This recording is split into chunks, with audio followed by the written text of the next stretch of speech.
So this is part 2 of a 3-part series, squatting with Breena, improving her squat. And the thing I teach her here, or sort of what I emphasize, is setting the pelvis position when you get under the bar, almost trying to go into a posterior tilt. I guess you are doing a posterior tilt, but the goal is not so much to round your lower back from the bottom while setting up under the bar. It's more about activating the glutes, sort of trying to screw your feet into the ground, and then position your pelvis so it's connected to your hips. This way you prioritize your spine over anything else. Back is arched, right? Yeah. Then I squeeze my butt, automatically puts me into neutral. And rack. Then I typically do it again here, or I just confirm to make sure I'm in neutral.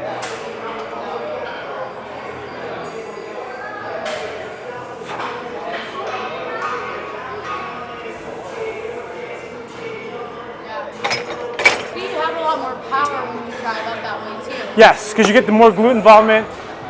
I mean, it's hard. The main thing you want to do, because the weight's light, is that it's more about keeping your spine position where it is, because we want to do more of what we did on what you did on that last repetition, on that last set. So let's go ahead again. Just do 3, and then we'll go up and weight. And you can see as she lowers her body into a squat, she's kind of shimmying her lower back and getting into a better position, trying to stay neutral.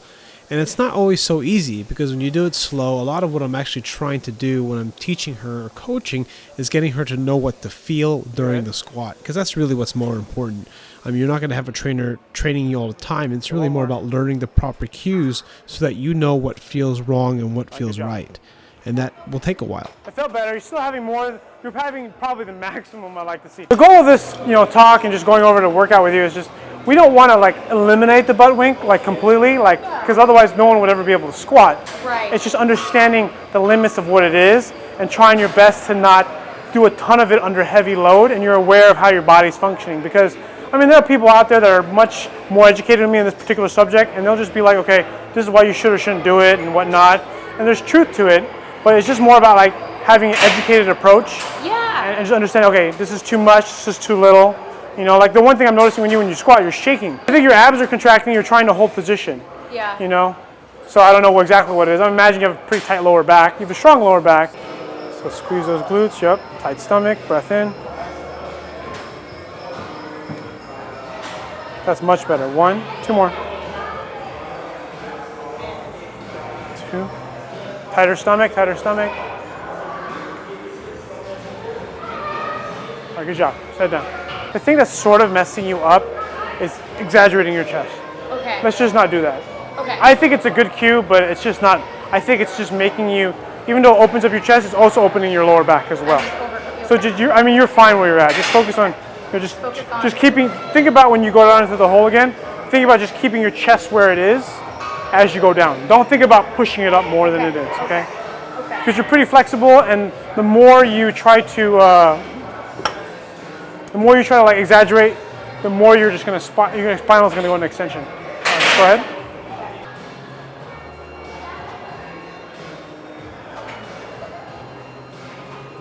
Actually, stop, put it back, put it back. Okay, let's try this instead. I wanna see you when you unrack the bar, you wanna try to make it light. The only way it will be light is if you're directly underneath the barbell. Okay. So you're and to a certain degree, you're sort of unracking the weight like this, and then coming back. So you're doing a back extension.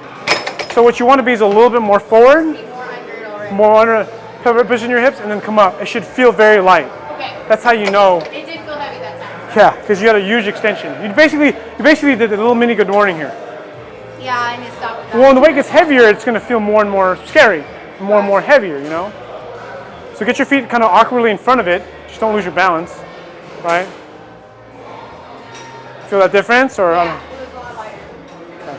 So position your hips, tighten your abs, and just keep your chest position. Yeah, there you go. That's what we're looking for. 2 more of those. Good job. Good. Bye. So I just wanted to briefly cut in and explain why this squat looked particularly much better than the previous squats. With the 2 blue plates on, 1 blue on each side, about 130 pounds, is that's the main reason. Actually, the weight's a lot heavier, forcing the bar to travel in only one direction. That's vertical. The other thing too is that her depth got cut. She was afraid of going down too low, or she hesitated from going down to a lower, too much lower depth, which caused her to kind of keep a better spinal position. So there's less butt wink, less spinal break, less spinal movement. And then more importantly, that the heavier the weight, the bar has to travel vertical. But then the other part too is that she just automatically stays tighter. So that's the other factor that made this particular squat, this set, look a lot better. That was much better. I don't know if that felt different. It did feel different. I mean, we can sacrifice all our positioning and go lower into the hole, but we really don't want to do that yet. Yeah. Okay, until we really master this spinal positioning. And that's just really how people get hurt. Yeah. Because I know that you're strong enough and we can max out more, but you're going to do it in a way that's something you're not going to do that often. Right, and I need longevity. As a bodybuilder, I have to be able to lift all the time. I've got a long prep ahead of me, so I want to minimize the injuries. Yes, minimize the risk, really, right? Yes. Okay, so far what I've done with Breena is just working on her core, positioning her hips. I helped her unrack the barbell a little bit better. I also foot positioning change. Again, keeping the spine mechanics. Now there's other things that I haven't tied in, which is tying in the lats, which I don't know if we're going to be able to get into. Depends, because you know, there's so many things, right? And it's like, oh, how am I going to remember all this? So now what we're going to focus on, or what I'm going to look at, is the bar path. So I'm going to look at the side, you'll see where the bar is moving. So the bar path is important, but it's not more important than the spine. Because if the bar path moves around and it moves too forward, you're strong enough, you get strong, you can build strength there. Bar path now is telling me, okay, is she descending into the hole? Because right now it looks to me as that Breena is sort of good morning it. She's trying to basically low bar squat a high bar position. So as you begin to squat, you're doing this too much and then going down. Yeah. And what you should really be doing is like this. Trying to keep Now, don't get me wrong, when you do have to do this when you have the bar lower. So earlier when I showed you the low bar squat, yeah. you have to do more I do than need to come forward. Yeah. Yeah. But with the high bar, you don't. Okay. You basically stay here. Okay. There might be a little bit pitch, but not much. But not much. Okay. Okay. So let's try to do a triple. Okay. Again, paying attention to your spinal mechanics, right? Not going all the way down, just finding where it's good technique and feels appropriate. Okay.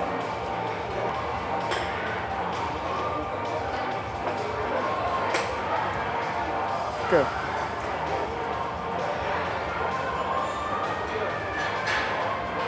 Good. Doing good.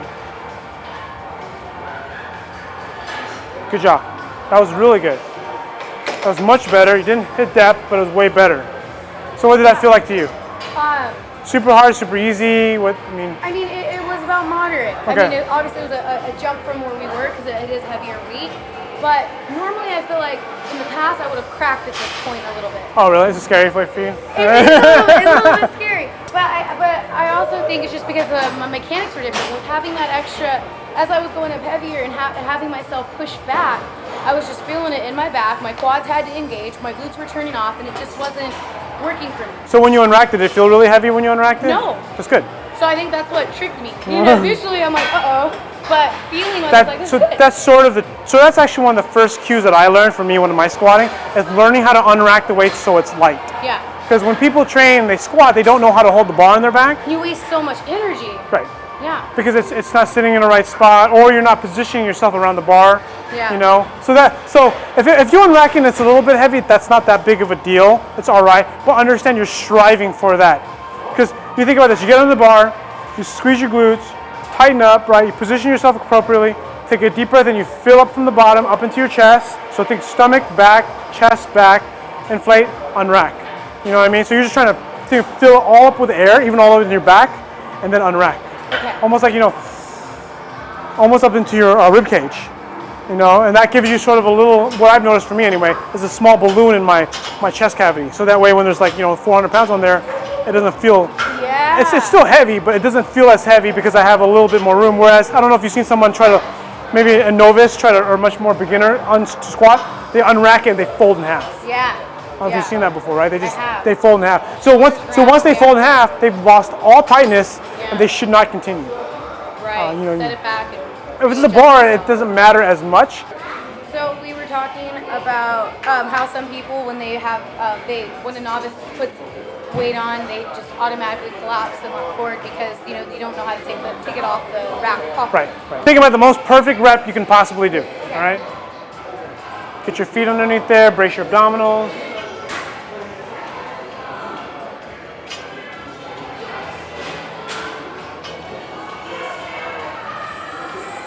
Good job. Put it back. That was awesome. That was really good. Get off the rack better too. So a lot of people will be like, oh, she didn't squat low enough. Right. But the reason why we're not squatting low is to prevent the spinal movement, right? Later on, we'll go down, we'll work on getting lower, we'll have a little bit of butt wink. Yeah. But right now, we want to emphasize, because a lot of people, they're not going to be able to squat below parallel with a lot of spinal shearing. Right. So remember, you got these vertebrae, right? They're like this, right? And then as you go down into the hole, you squat, and you butt wink, your spine is doing this. Right. And you're shearing on discs. Now, not a big deal when you're body weight. Not a big deal if you have even 35 pounds on there, 100 pounds. Yeah. But once you start having like your 200, 300 pounds, My goal is to lift heavier. Yeah. so you're gonna have more and more shear, right? And you're gonna have more of this. So you're compressing and then you're shearing. So we want to eliminate as much of that as possible. Some of it's okay, but again, we're just taking a very practical approach. Which makes a lot of sense. I have a bad habit. I have to break it, and so that's why we're going to kind of scale back from not going, below parallel until it's like automatic. Okay. Well, what I have planned for today is to work up to kind of a really heavy weight, an appropriate weight for you, and then we're going to back off and see if we can go lower. Okay. Because the problem is with this new depth, you don't know where to stop. So that's right. You don't with this new depth that you're going to, it's not quite as low. So you're not sure where to stop. Yeah, that's true. So I'm kind of like, okay, let's take our time. Okay. So it's just 2 reps. Try to do them as best you can. Okay.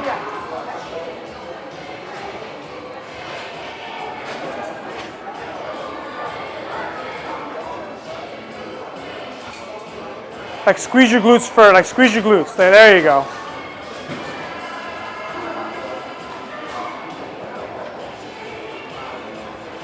Good. One more.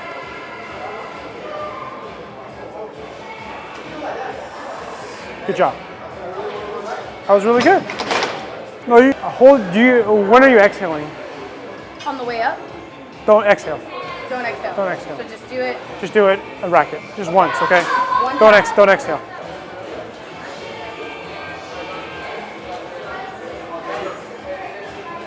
Good.